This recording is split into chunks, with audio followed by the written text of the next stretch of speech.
Hey, I'm on my way. I'm on my way. Don't get so pushy this morning. We had to make some adjustments. I'm on my way, folks. I'm on my way. Obviously, I'm not ready. Have you ever known me, your host, BKP, not to be ready? Let me tell you a little bit about my morning. Anyhow, we wish everybody well through the storms. We hope everybody's okay. We got a really rainy morning. I don't want to sound like I'm complaining, but this is exactly what it may sound like, okay? So we have to switch gears. We're at Blue Jeans Pizza in Blue Ridge. We have to give a quick shout out to Ken and thank him for providing this location in these little rainy, tough morning here. So we appreciate that. Give a shout out. We're over here at Blue Jeans Pizza. So that means what? The storm's coming through. It's pouring the rain. My hair and makeup's a mess. I had to carry everything in. I had to get everything ready. It's poor. Where is everybody else? Why did nobody help? Oh, no. We all know that you never, ever let us help on all the road shows. You're determined to set it up by yourself. Even people in Germany know that. Come on now. Boy, I'll have to take a different direction on this one, won't I, folks? That didn't fly. I didn't get a whole lot of mileage out of that, did I? Whew. Sam. Was that Sam? Oh. Good morning, Richie. Good morning, Sam. Good morning, Rose. And good morning, Dr. Whaley. Folks, you do not want to miss this morning. Again, I'm your host, BKP. Good morning from beautiful Blue Jeans in Blue Ridge, Georgia. We thank our friends over at Sycamore Crossing. We don't want to forget them, but hey, the weather and the crosswinds, we're not able to have our equipment outside. But folks, I want you to take a minute and call your friends and text them and tell them you want to go to FYNTV.com. I did not even have to ask my next guest. I didn't even have to send a message to my next guest because the way he studies things and gets out in front of health issues, Dr. Whaley will be here at 8:15, and we're going to talk about Hurricane Harvey, but we're going to talk about the health issues that are posed coming out of this hurricane. There's a lot going on down there. It's a whole different side of the hurricane that people are not talking about. So our guest at 8:15, Dr. Whaley, is going to be in here, and we're going to talk about Hurricane Harvey, the health issues. I'm serious. There's a lot of stuff we got to pay attention, from contaminated water to mosquitoes, and he's going to cover all that. So don't forget, at 8:15, we're going to have him in here, and we think he'll have a tab with him when he comes. So our guest asked the doctor, Dr. Whaley, thank you, Georgia Cancer Specialist, for sponsoring that segment. Now, my computer is not on yet, so work with me because we did have to change gears this morning. So a couple things. I'm listening to the news this morning.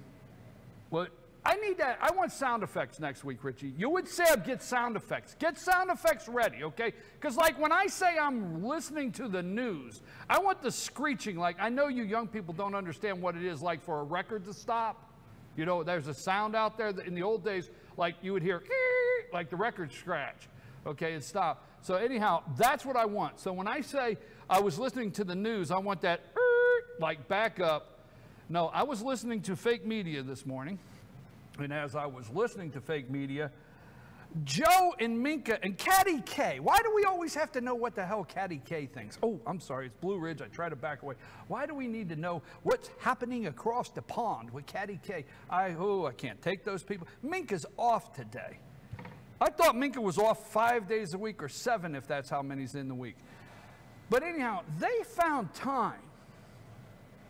They found time this morning to do a full hour. Rose, what are you doing over there with all the noise? Are you making coffee or something? I got an ice machine over here going, noise everywhere. Oh, by the way, good morning, Rose. So MSNBC found time this morning. They found time to do a full hour almost on Hurricane Harvey. It was really nice. It was touching. It was empathetic. You know, the president the other day didn't have empathy. Well, you know, MSNBC, they did almost an hour. I mean, I don't know in an hour how if I even heard Russia. I don't know. Okay, an hour, and it was great. And they said, you know, that Donald Trump was actually spending an unusual, they use words like unusual, couple of days acting presidential. But somehow they glossed totally over, and I'm not wondering why. You think like this. I'm going somewhere with this. If a busboy in a restaurant in New York says they heard a guy at table 3 say that Jared Kushner met with a guy with a Russian accent, it would be a breaking news. Sources, a bombshell report coming out of the New York Times this morning, Washington Post. Busboy, and I know that sounds silly, but that's almost how ridiculous some of these bombshell reports have been. Sources say people leaving a restaurant last night saw certain people go into Trump Tower and push the button for the 17th floor. I know how silly I'm coming across, folks, but that is exactly, if you're paying attention from day to day, how ridiculous some of the reporting has been. So they glossed right over. You know, the president called Comey in, and he set him down, you know, over some meatballs and some gravy. And, you know, and he had Joey Bag of Donuts over on the left. You know, he had a couple of the guys with him. And he said, James, come on, James, really? Flynn's not a bad guy. You know what I mean? What do you know about that thing? You know, James, that thing, right? So I'm serious. I'm really serious with this, no matter how silly it sounds. So supposedly Trump obstructed justice. But MSNBC glossed over a whole hour that we come to find out James Comey, former FBI director, may have, no, in fact he did, start the draft to exonerate Hillary Clinton from the email investigation. Went right over everybody's head. Then on top of that, he actually started that draft to exonerate Hillary before Cheryl Mills, Brian Pagliano, a total of 17. And to round it out, Hillary. You remember the day that the black SUVs showed up at Hillary's house? What you got, Richie? 4th of July weekend, 2016. Yeah, July 5th. Yeah, and she wasn't under oath. Yeah, I wasn't under oath. You remember the day the SUVs showed up at Hillary's house? And she had cookies. I'm not joking, folks. If you think I'm joking, you're totally wrong. And she had cookies prepared, and they had tea and coffee ready. And the FBI agents came in and probably apologized, Miss Clinton. We apologize for having to do this today, but we really need people to take pictures of us coming in this morning and sitting down with you and giving the impression that we're talking to you concerning your email server, concerning the fact that you took smartphones, iPhones, into the no technology area, no personal technology area of the State Department. Yeah, there's doors you go in, and the State Department, I know I'm going down this road, but you know, there's doors you go in the State Department that you cannot take this phone. You cannot take personal devices. They all have to be dropped off at the State Department door. When you go in, Hillary Clinton, as the Secretary of State, had a computer set up that was completely secured, phone lines that were secured, all the data. Now, she could have sent every email. She could have done everything she wanted to do on her iPhone, Samsung, LG, whatever she was using. She could have done every single bit of it, every bit, on what is set up in her office. But no, I mean, I don't know, did she take a hammer to 1, or did she take a hammer to 3, or 12, or 13 devices and smash them up?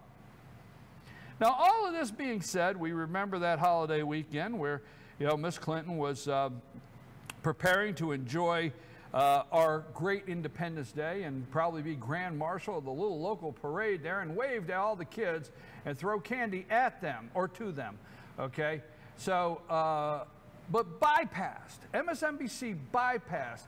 You remember BleachBit, Brian Pagliano, Sharon Mills, 17 witnesses yet to be interviewed when James Comey was writing her exoneration letter, saying, nothing to see here, folks, move along. And the president, so you want me to believe that firing James Comey is going to lead to Mueller, the special counsel, finding out that Donald Trump obstructed justice? Wow, I think we need to keep Gitmo open. And I think Abdul or whatever his name in cell 3, I think his cellmate needs to be first name James. okay? You know what? I always think that Hillary and Bill should get sentenced to have to live with each other. I swear to God, I want them to get a life sentence, whatever's left of their good life, and I want Hillary and Bill to have to get sentenced together and share a cell. I want him to finally have to live with her, okay? That's the bottom line. But I'm very serious about that. And MSNBC and the other media, CNN, and everybody's glossing right over that fact that Comey was writing an exoneration letter for Hillary well before the investigation was complete. And we still don't have the investigation complete, folks. It's still, what you got? Say Mueller had written exoneration of Trump long before any announcement were made, they'd probably gloss over that too, wouldn't they? Yeah, I think so. Yeah, I think they gloss right over it. They're glossing over everything. You know what they didn't gloss over?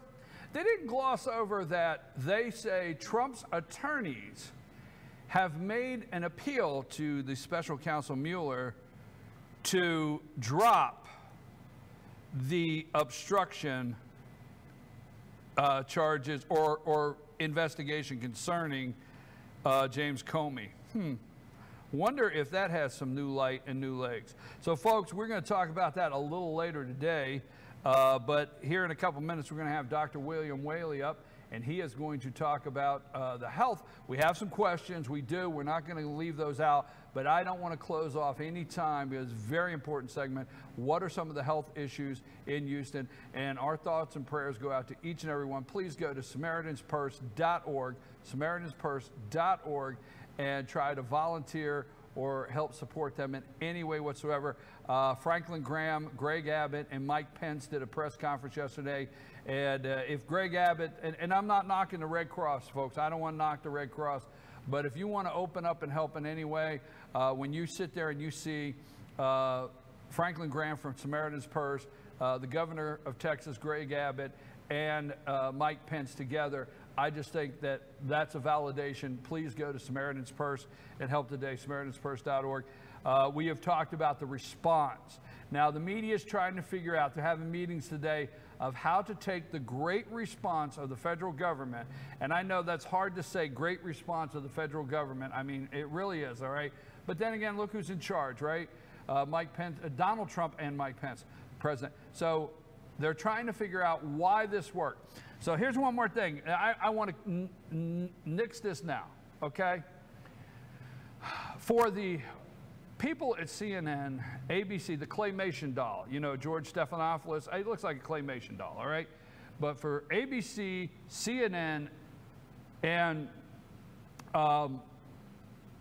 MSNBC, all the above, what we have learned from Katrina, don't fall for that, folks. Do not fall for what we have learned from Katrina. Do not fall for the liberal media saying, well, after the poor response in Katrina, after the failed response by George W. Bush in Katrina, we had put so many think tanks together. Oh, God, you got to love it. You know, we get so many solutions when they get these think tanks together. But we did so much research, and we had so many committees. Oh, my God, I hate when I hear committees, all right? We had this committee and that committee and this. And what we have learned from Katrina has allowed us to respond to Hurricane Ivan in a much better way. Wrong, wrong, wrong, period. Now, did they learn some things from Katrina that has helped with the response? Yes. But let me tell you what they learned from Katrina. They put Mayor Nagin in prison, a federal prison. That was the mayor of New Orleans. That's one thing they learned. They turned him into inmate number blank, blank, blank, blank, blank. That was Nagin. And let me tell you what else they learned. They learned that, you know what? Remember Kathleen Blanco, the governor of Louisiana, that did not call for the federal response in time? Remember that? That we showed the buses underwater? The difference is the buses in Houston were running and Corpus Christi getting the people out, shuttling them to outside shuttles, shelters, right? We showed all that. That's what we learned. That's what we learned, because don't forget, for what the media tells you, during Hurricane Katrina, the catastrophe it was, a disaster for the poor people in New Orleans, that Haley Barbour, the governor of Mississippi at that time. I have no internet. On top of my head, I just study this garbage, okay? And I got to say something nice about Jeb Bush. But Jeb Bush in Florida was the governor, right? Haley Barbour, governor, right? The Gulf states outside of Louisiana with the Democrat governor Blanco and federal inmate number so-and-so, Mayor Ray Nagin, everybody else handled the storm best possible. That's what we learned. All right, I'm getting a little long here. $5.5 billion in relief fund. Now, I want our good friends and our fellow Americans in Texas to get any and all help we could possibly get. That's America, not Charlottesville. We talked about that. Charlottesville, 100 people, the media just loved causing that chaos and showing that on TV, that we are all so separated. Little did they know it was going to take a disaster in Harvey just 2 weeks later for the American people to see how we unite, and we look past everything for our fellow man in this country. That's who we are. They can't stand it. They can't take it. But $5.5 billion already, you know, I'm okay that they need money. I just want to know, it takes me forever to do my budget, you know, to figure out what I want to do and what I need. I just don't know how they come up with that $5.5 billion. Are they going to hold that over our heads on the debt ceiling? Debt ceiling? Will we shut down the government? Will we get the money to build the wall? Or does that money now go to Hurricane Harvey relief? Don't think for 1 minute that September's not going to be a lot of fun in Washington, D.C. Well, for some of us. Oh, it is September 1st. I'm going to take a brief break. It's 8:15. When we come back, it's time for Ask the Doc with Dr. Whaley. We'll have some questions, but we're definitely going to get into the Hurricane Harvey health issues that are out there. We're Blue Jeans Pizza. I got people everywhere running around. Are we serving or what? Thank you, Ken. Let me say thank you to Ken for Blue Jeans. I know it's storming outside. We couldn't be over at Sycamore Crossing. Take us a break, Richie.